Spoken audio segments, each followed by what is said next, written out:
the start of the pandemics and how can I help. And then, it's all about life. How can we help to save lives? How can we help to enhance lives? How can we see life in terms of energy, in terms of health, in terms of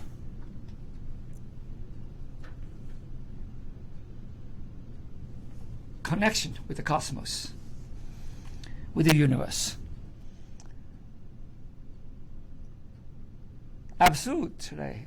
Different people probably have different views of life. And because we have different backgrounds, different religion, different culture, different nationality, and even different race, people see differently. Because each group, inherited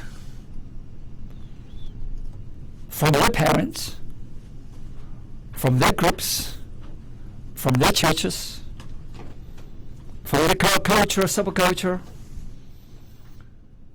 and from their community, so to speak. The perspective, that paradigm of life. Over here, I hope we can shift our paradigm and to see different aspect of life, different view of life, and to see beyond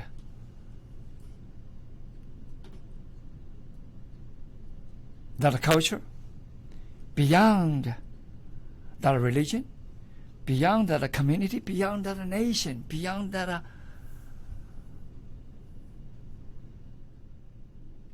thoughts, emotions, or memories, or past, any attachments. See life itself as life. Of course,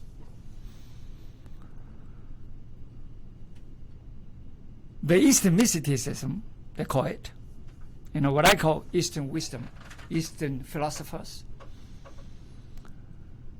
and have propagate, instigate, explore life, all their lives for the last 5,000 years, 7,000 years, so to speak. According to history, according to what we have recorded. But now we meet the new science for the last 100 years. That is quantum physics.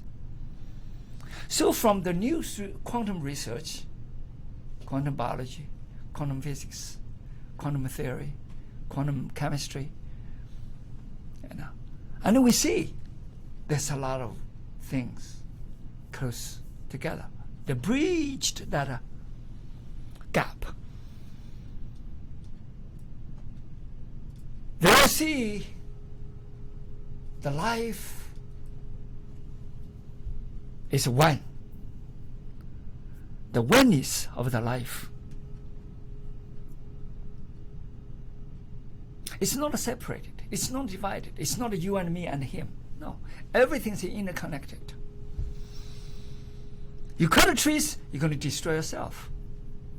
That's just 3,000 years ago. The Taoist said, we need to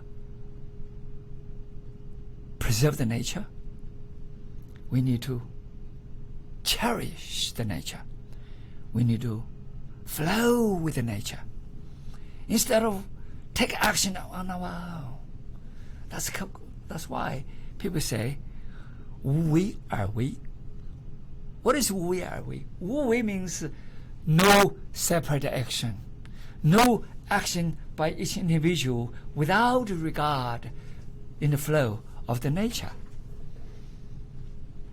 That's called we. Are we means anything you do, you must flow with the nature. You must connect with the nature. Follow the nature's principles of life. 无为而不为, which means if you do that way, everything you follow the nature, everything you do according to, let's say, God. Of course, God in different people, different culture also have different meanings. Absolutely. To me, God is the spirit. To me, God is the cosmic. Forget my origin, which I came from Presbyterian. Forget my, studies with Buddhism. Forget my study with Taoism. But what I see is the cosmic consciousness. Okay? But that is my God to me. It's invisible. It's intangible. It's almighty. It's supreme. It's the divine. It's not some white guy sit on the dome and everybody worship him. No, to me, I just kind of feel silly. Or black guy, or Indian guy, just silly. That's what we put into our stigma of that thought. That's what I see. So that means everything you go according to, in flow with, or in connection with, or resonance with the universe cosmos, the cosmic principle, the cosmic consciousness, what I call the cosmic matrix of consciousness. So,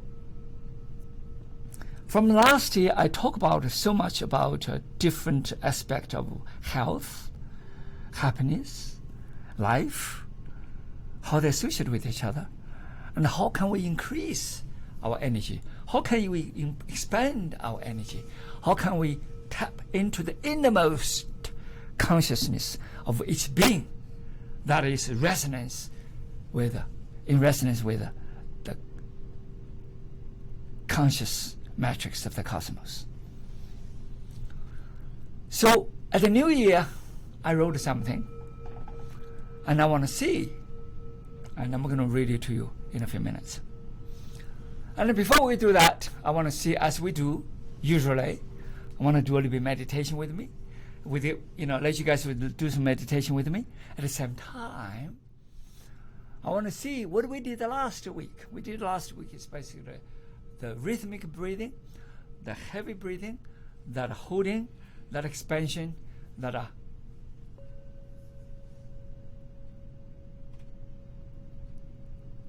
energy penetration. And we're going to repeat a little bit, and then we can expand forward a little bit, and then we're going to do a little bit deeper meditation. Okay? Now first, we do some breathing. We just do 9 breathing, and we do a little bit what we did last week. Just kind of hold, and you call it burning like a kung fu fire. That's what we said. Burning like a kung fu fire. Because when you do kung fu, you can really, really get to that stream, and everything's on fire. And over here, you don't do the movements, but you do with your breath. Lighten up the kung fu fire. Okay? That blaze. Let's start with the simple breathing. This is southern style of the martial arts. Breathe out and breathe in. Okay? Breathe in.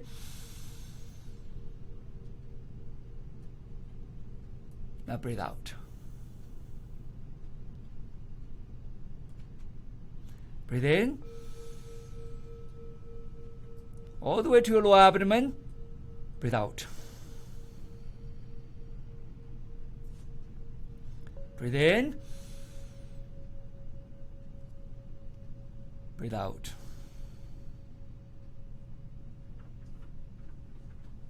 Breathe in. Breathe out. Breathe in. Breathe out. Breathe in. Breathe out. Let's do one more time. Breathe in.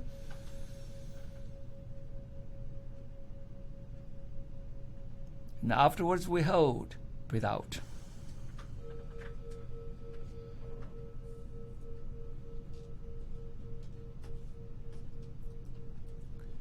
Breathe in. Breathe out. Then hold.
Big breathe in.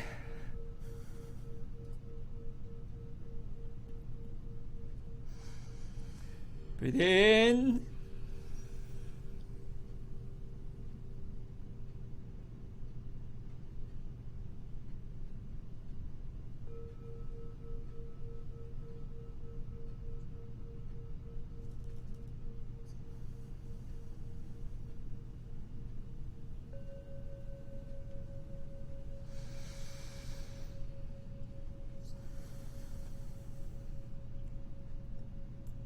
Okay, that's 9 breaths plus 2. And so you do 9 breaths, we call quantum number, 9 breaths. And then you do the hold. Then you could do really, next breath is called a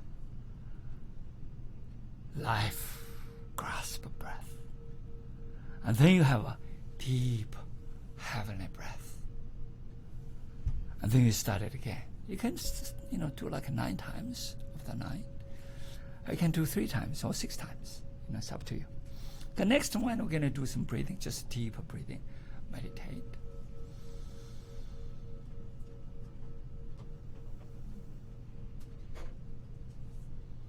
Breathe deeply in, all the way into your lower abdomen, into the back of the cervical cord, through your spinal cord, all the way to your hypothalamus, pituitary gland, and your pineal gland, and all the way to your Mingmen on top of your scalp.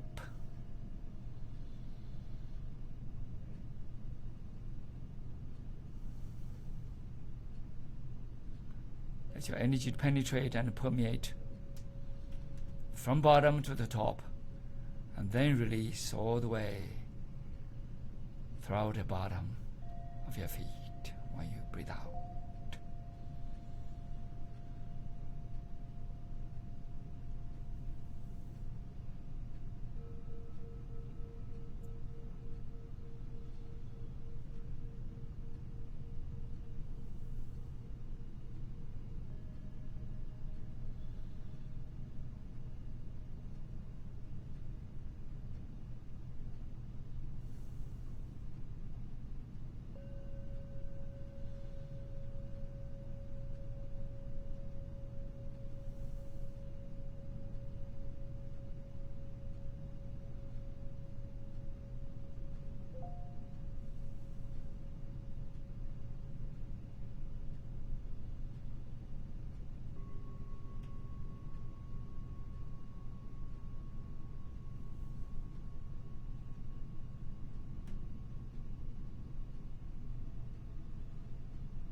Let your consciousness deeply penetrate into the deeper state of your mind.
Breathe deeply with your life.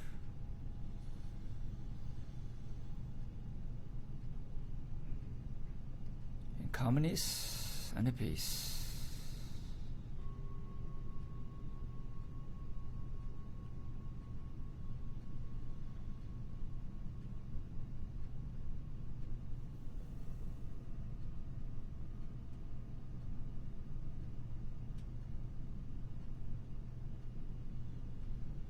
Breathe in.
Okay, and that's basically, so normally that's my routine.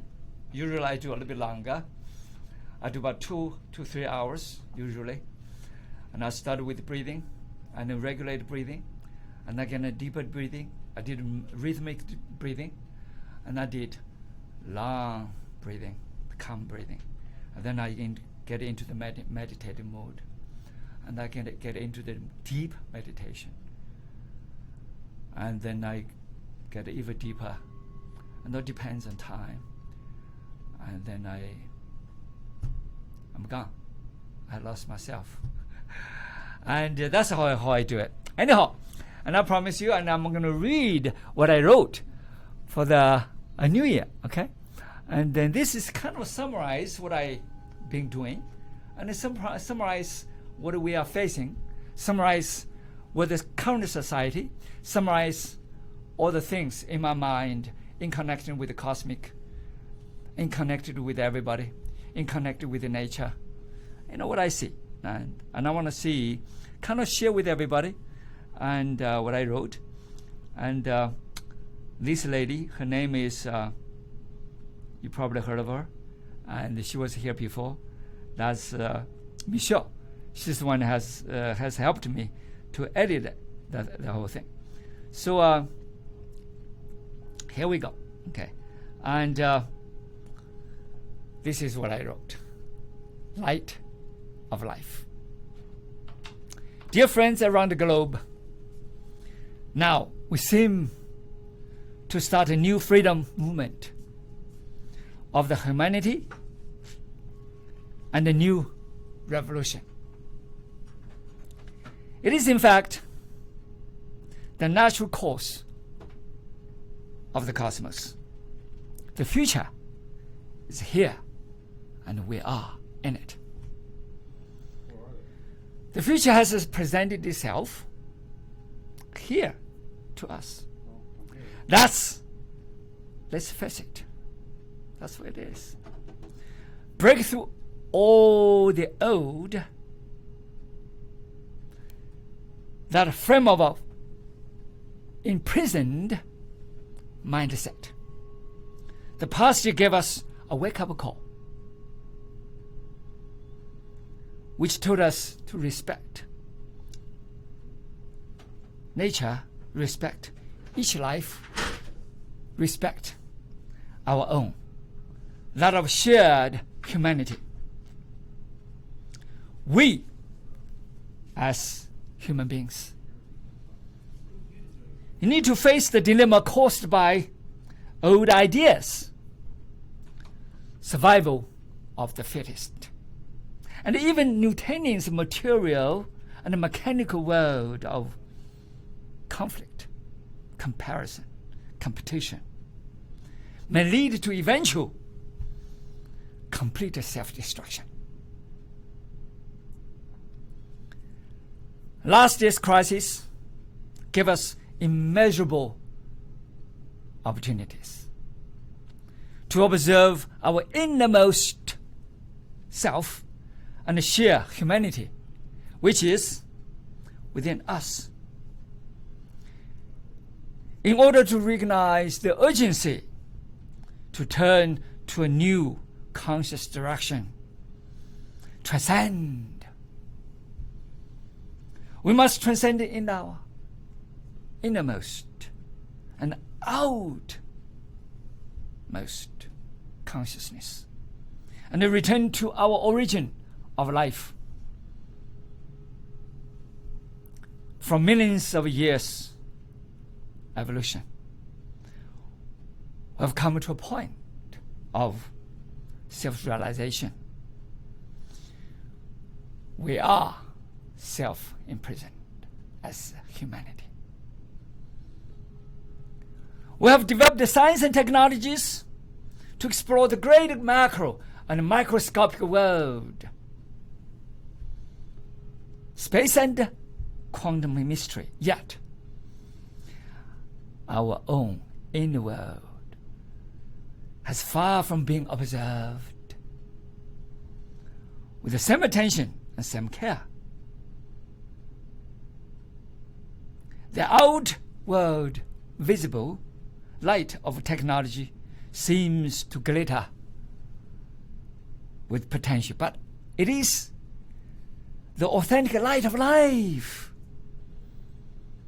In humanity, the light of each being, which demands its awakening and complete attention.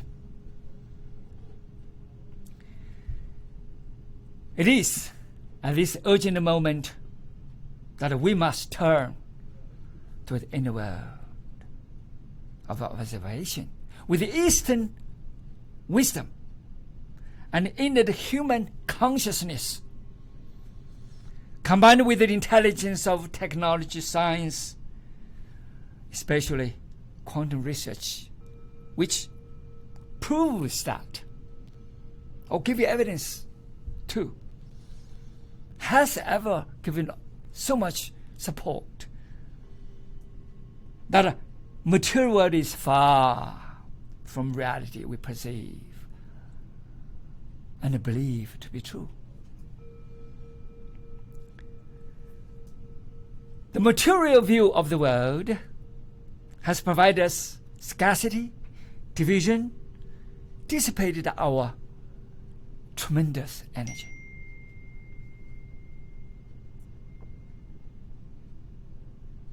The vitality of life, our source of health and happiness, does not flow with the vantage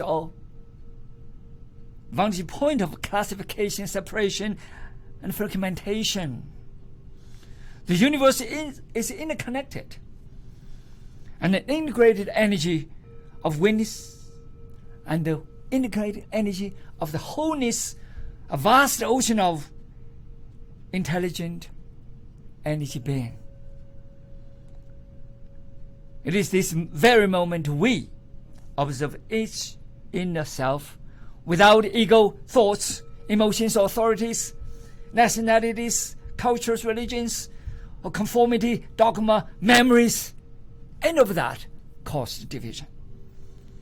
All that led to crisis come through this past, that disastrous way towards death, and discover the light at the end of the tunnel.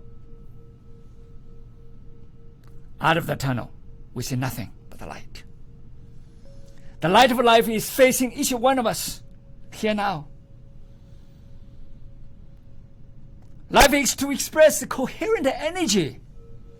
Life is to manifest our innate, infinite potential into reality and vibrate with vitality. This is our new vision. Our new vision, which frees us from all the dark clouds of disastrous noise into harmony, synergy, and total empowerment, total freedom, total healthy in body, mind, home relationships, and beyond. To see a bright, beautiful energy wavelength. The harmony of true inner intelligence, wisdom, and compassion from formless to forms, from nothingness to visible actuality, from the innermost consciousness of intelligence to the outer consciousness of material appearances, the energy of reality, our real life is created, given, expression by our innermost being. Let's take action. It is simple. Just breathe. To live in flow with nature is to, in Chinese, 无为而为. 无为而不为, that means to take action without action. Nothing is undone. In this way, we flow with the nature, the conscious matrix of the cosmos, the light of life. That's from DeRu. Thank you. What do you think? Hey, let me know. Give some questions. Go to the YouTube. Give some questions. Some questions, some answers, some even disagreement. I don't care. And I want everybody to participate to see what do you think life. Give your opinions, give your ideas, give your, whatever agreement or disagreement you have. And I'll always welcome. I think when we disagree and we discuss, when we disagree and we begin to understand each other, when we disagree and we see each perspective, and we see different spectrum of life, and we see various backgrounds, various opinions, various paradigm, and we shift from each other and understand each other. That's how the compassion, that's how the empathy, that's how the love is connected. From disagreement to see that commonality. That commonality is life. Everybody has life. Everyone wants to live. Healthy, happy, joyful. Nobody say I want a misery. Anybody has said that? I haven't heard of it. So we all have something in common. Let's explore our life. That's what I say. Okay, what do you think? Is Michelle on the phone? I don't know yet, but I'm sure she'll be calling in soon. I thought Michelle may be on the phone. Michelle, are you there?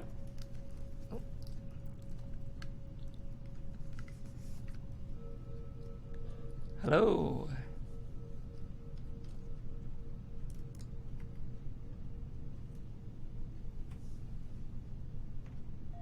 Okay, Michelle. I thought Michelle was supposed to be on it, but she wrote. This is Michelle wrote. What does a dream about pulling snakes out of the mouth mean? Especially when you cannot get one to come out. How do we overcome our most subconscious parasitic behaviors, memories, and free ourselves into total health and freedom? Okay, freedom, I added. Okay, that's what she wrote. Okay, otherwise, and that was a good question, was it? Yes, very good question. That was a very good question. Okay, so basically, she or somebody, she probably, refers to somebody who has a dream and try to pulling the snakes out of the mouth. And especially, it's symbolic, but at the same time, it's a dream. There's sometimes dreams if your life, your stigma, your hardships, your challenges, and especially out of when you get one, cannot get one out of, snake. So you see, to one person, a snake is different from another. Yes. To me, it's a snake. If you put a snake in the mouth, I will be kissing the mouth, kissing the snake, because it's beautiful. To me, you can see the difference. Other people just scared of snake. Snake's just another life. That's all it is. I have a friend who, from India, and he play with a snake, and then this, rattlesnake. And then it's different snake, and this is some other poison snakes he play with. And then he has a good relationship with the snake. Why? Because he has been working with the snakes for so long. He understands snake, just like me. I work with some different dogs. One time, these dogs are ferocious dogs, bite everybody. Come to me. And then the family was devastated because he come to rush to me. And I put my hands over there. I didn't say anything. I just meditate. I empty my mind without thinking. If I think something, if I do something, the dog is going to beat me. It's going to be beat right on my hands. I don't think. I just let it go. Nothing in my mind, nothing in my thoughts. I just look him, not as friends, not as enemy, just look him as life. I put my hands right in his mouth. He look at me. He looks under me. He looks at me. Didn't do anything. And he began to rub his head on me. And I still didn't move. I put my hands there, and he rubbed his head. And the owner of the dog, it was totally amazed. in amazement, in shock. Why? Because this never happened in his 15 years raising this dog. This is not a young dog. This is an old dog. Bite everybody. Never, ever, ever. Because he just let his leash out because the dog's running to me. And he thought the dog is going to kill me. But the dog stopped right in front of my hand. Why? It's all about a connection. Yes. It's all about a connection. So when I see at the moment, I did not think anything. I did not give all this stigma, all these thoughts, all this my way of thinking what he's going to do. My way of thinking, my communication is totally blank, and he becomes blank. Peaceful energy. Peaceful, totally peaceful, and he totally subsided with his rage, whatever he has. That's what I see on this snake. I was born in the year of the snake. Wonderful. See, I love snakes. I like, see, that's why I bring a snake over here. So that's a good one. Okay, for me, I don't have to get the snake out. The little snake is just kind of play with him and then to tongue into my throat and clean up anything he wants to do. That's what I see in the snake. I love snakes, and so. Also, she says, how do we overcome our most subconscious parasitic behaviors, memories, and free ourselves? Yes, we all have, All of us are conditioned. That's including me, okay? I'm no different. The only thing I'm slightly different from most of the people because I didn't have parents to raise me up. I was orphaned once when I was a kid. I stayed with my grandparents, who was, who are pianist and deacon of the church. It's a Presbyterian church. That's where I was born. And then they didn't have anything. They had a church. The church destroyed, and the new country was built, and the church was destroyed. They didn't have anywhere to go. And then they have this baby from their daughter. They don't know what to do with him, because he was not supposed to be born. They hated him, but they love him at the same time, because they hate him because he needed food they didn't have. And then this wedlock is not a wedlock because I had that, But the dad was in prison, because it's a Communist Party, Member, he believed that he was, Jiang Kai-shek, belonged to Taiwan people. And he was the old government official. He was the commissioner, the assistant commissioner of the nation for the Educational Bureau. So he was the top official of the old government. And he's automatically become the counter-revolutionary. It's understandable, those days. It's understandable today. Today that's why I go to China, people no longer hold me. Oh, you're against the Communist Party. They don't say that anymore. Why? They embrace me because I regard everybody as a friend. And then they begin to change their dogma. They begin to change their beliefs. They begin to change their culture. They begin to change their rules and regulations or anything of that nature. So they regard me as generally as a friend. Otherwise, the CCTV won't do, 10 documentaries on this enemy. They won't do that because they embraced me. The country embraced me. The culture changed. No longer as deep as the old communist thinking. Even though they always switch back and forth, but that's not my business. What I see at that time, I had no family. My grandparents had to give me away because they didn't have the money to feed me. Because my grandmother gave them some money, give my maternal grandfather some money, but they used up. And I was like 2-3 years old. They gave me away. And that's how I did. And then uncles and aunts, they didn't have good life. They were so poor, And uncle passed away, and the uncle needed to remarry, and then I become homeless again. So this thing is universal. Things happen to a lot of people. Yes. I'm not the only one. However, and I see that as my freedom. Why? Because I don't have to be educated by this, and ruled by this, regulated by this. I become free. Because I survived. Even though I was almost dead many times, but I'm still alive. If I'm dead, I'm dead.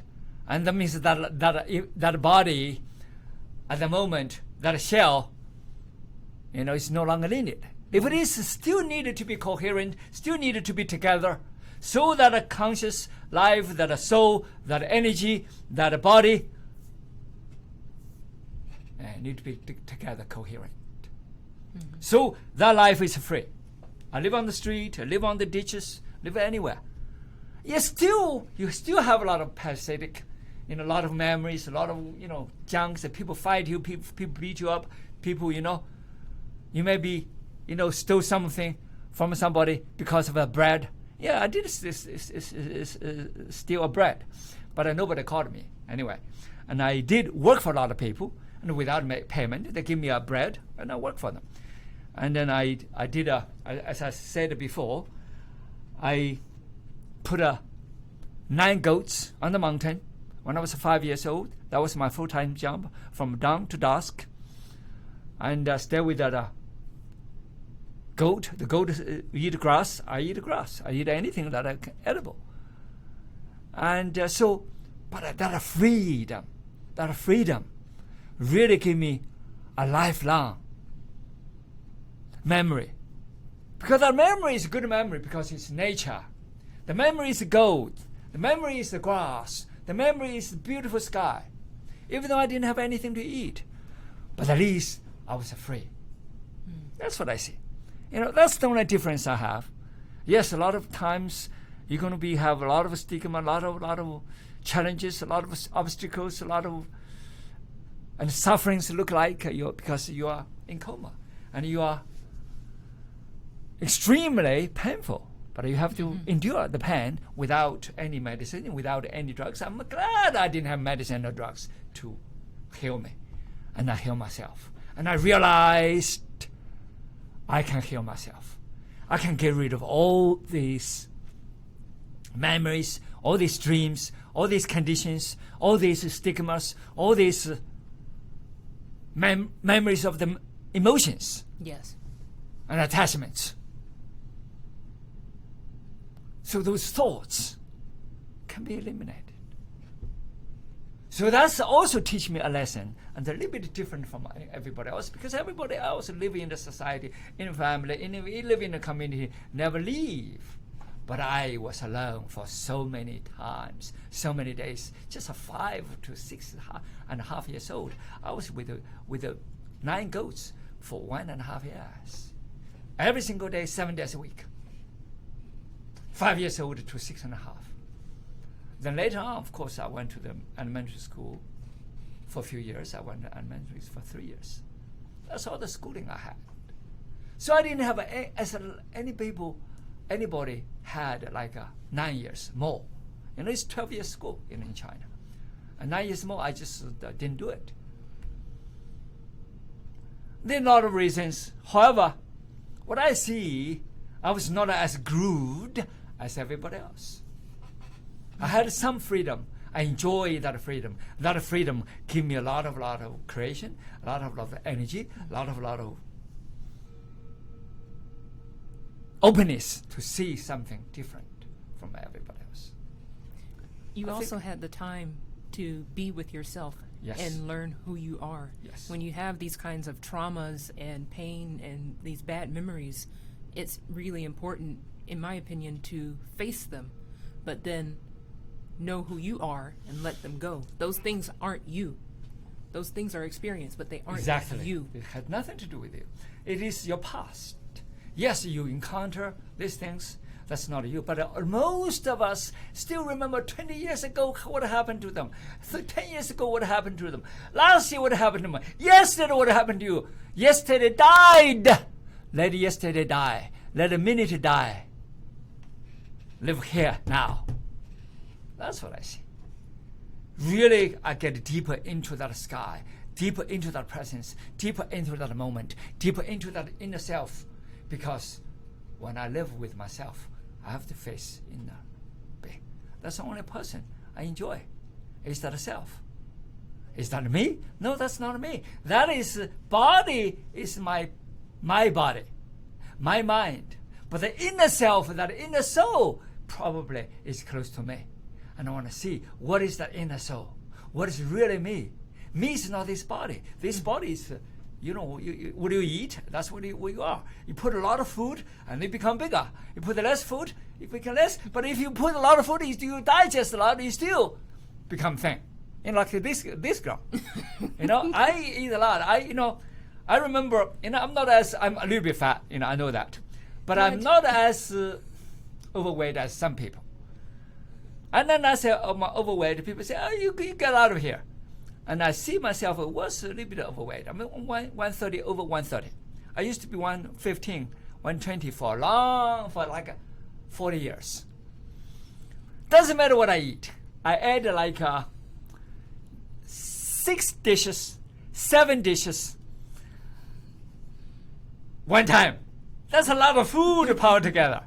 Because a buffet, that's what I ate. Because I didn't have money. I came to America when I was a kid. When I was young and went to high school, the school, buffet, I eat a lot.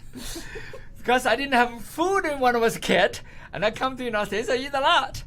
And then I realized this, it's not necessary, so later I let it go. So when I eat a lot, I still didn't grow any fat. People say, where did you put your food? They try to look at anywhere. They couldn't find the food. I said, well, it's all over here. This is part of the food. That's the dust. That's the dust from the plants, from the earth. They become me. That's the dust. That's the vegetables. That's all the things come to become me.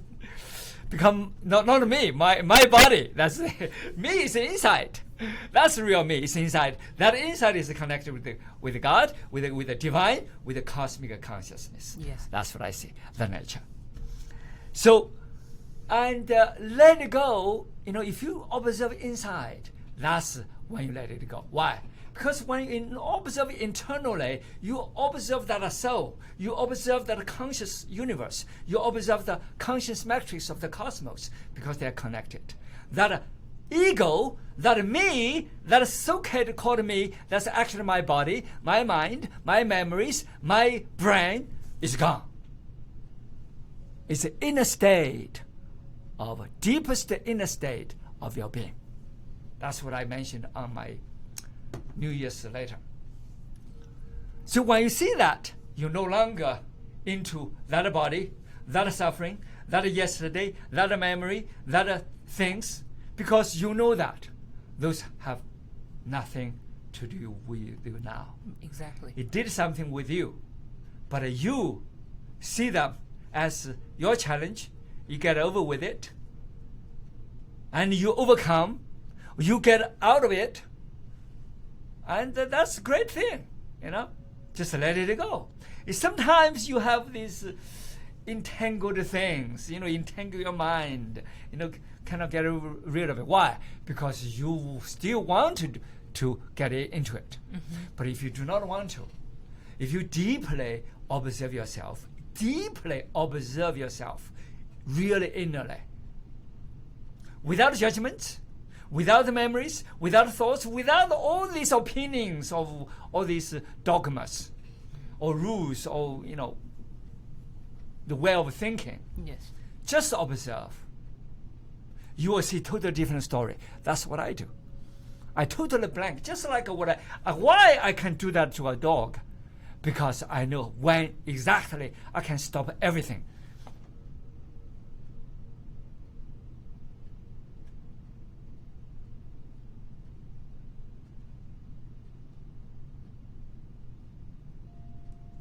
Nothing in my mind for that moment. Nothing in my mind. Totally blank. Totally vacant. Totally void. Totally empty. When that empty, that's when you see the calmness. That's when you see the peace. That's when you see you are connected instead of dogmated, instead of indulged into these thoughts, instead of entangled all these informations, all this information, all these memories, all these attachments, you know, bundled attachment, have all this full load of attachments. Yes. You hold on to it. Hold on to it tight. Yeah, tight. A lot of people hold on to it tight, and so let it go. You know, sometimes the memory is important. Yeah, you use the memories for some applications for something, but some of the memories, they can destroy you. Why? Because it's already dead. You know? So what I see, especially in the modern age, you don't need that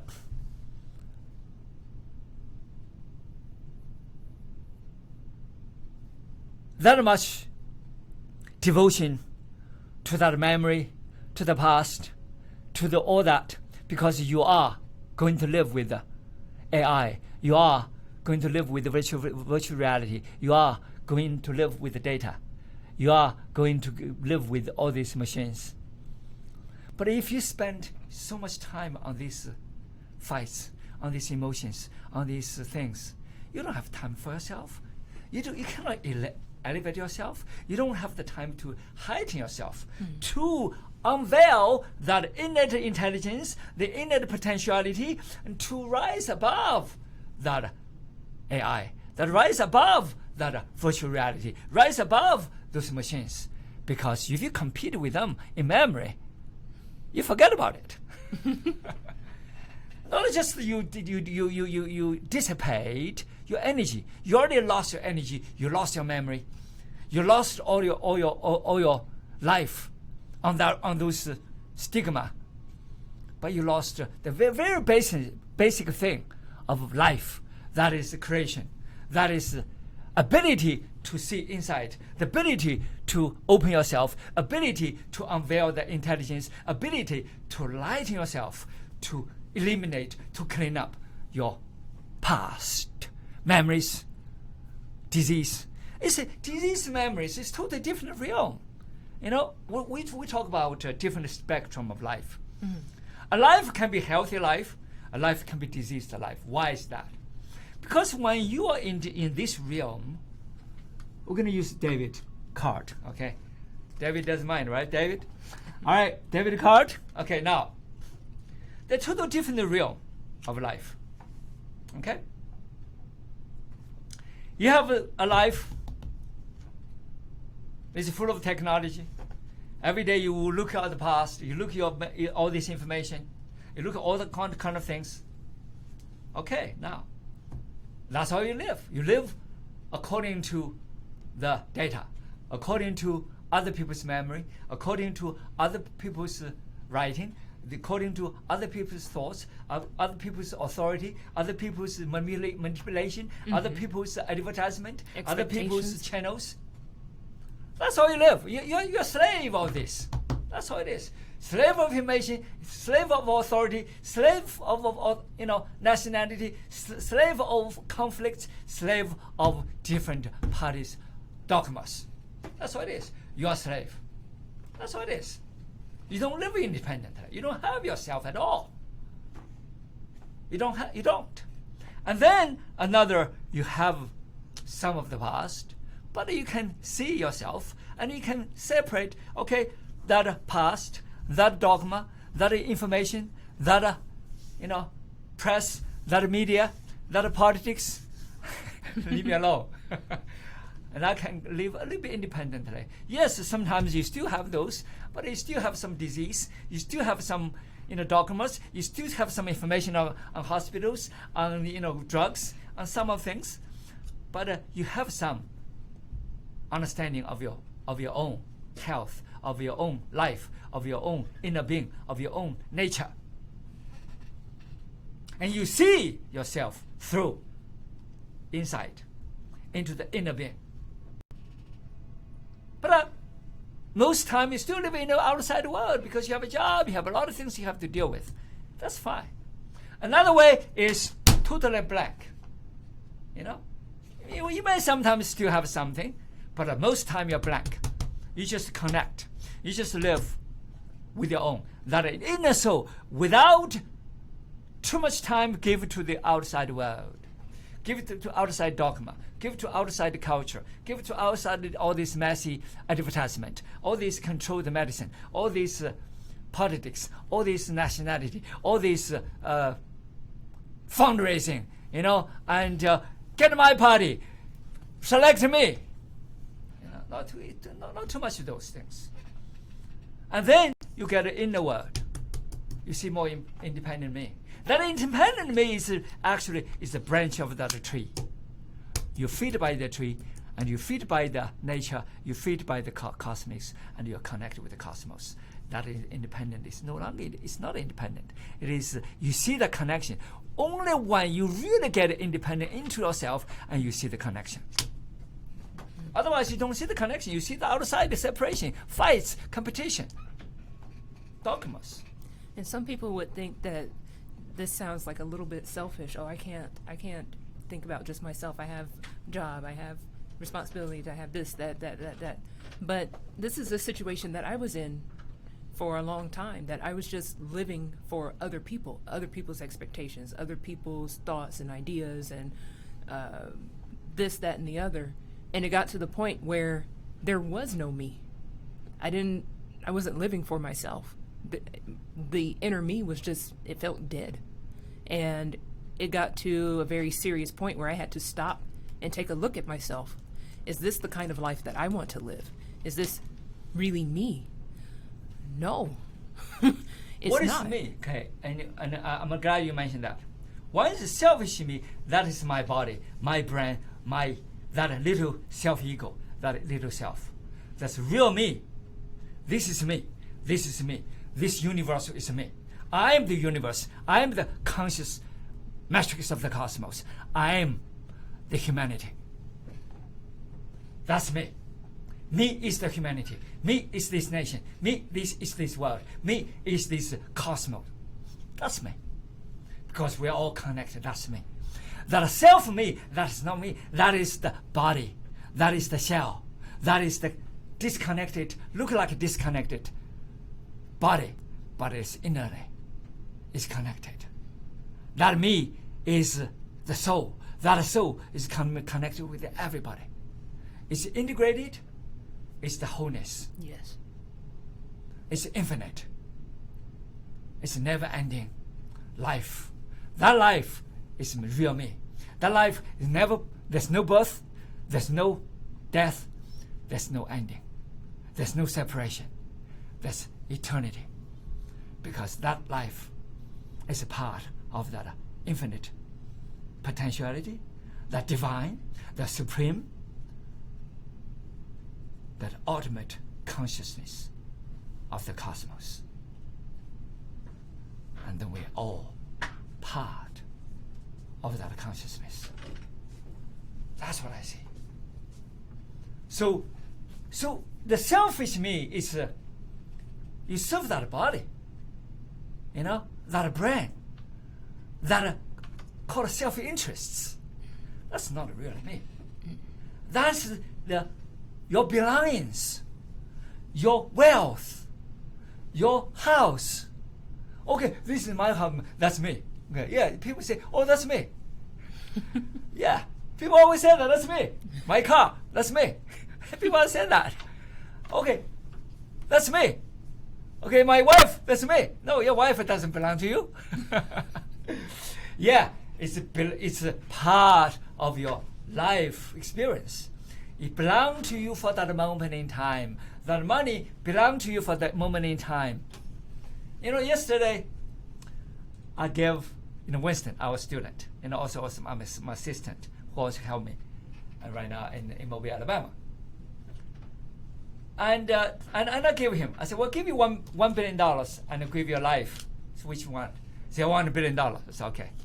I said, because you're going to be your body, your mind, you're killed, and what do you need $1 billion for? Oh yeah, that's right. I don't want $1 billion. I want the life. Life is the most important. You ask David, is life the most important? Thank you. David said yes. He knocked his head. Thank you. Have a beautiful day. Salute to life. Hi, this is Rocky Blair, and I hope you'll make plans to join us on January 28th for Warriors for Hope. I'm thrilled to be a part of this virtual fundraiser for St. Jude's Children's Research Hospital in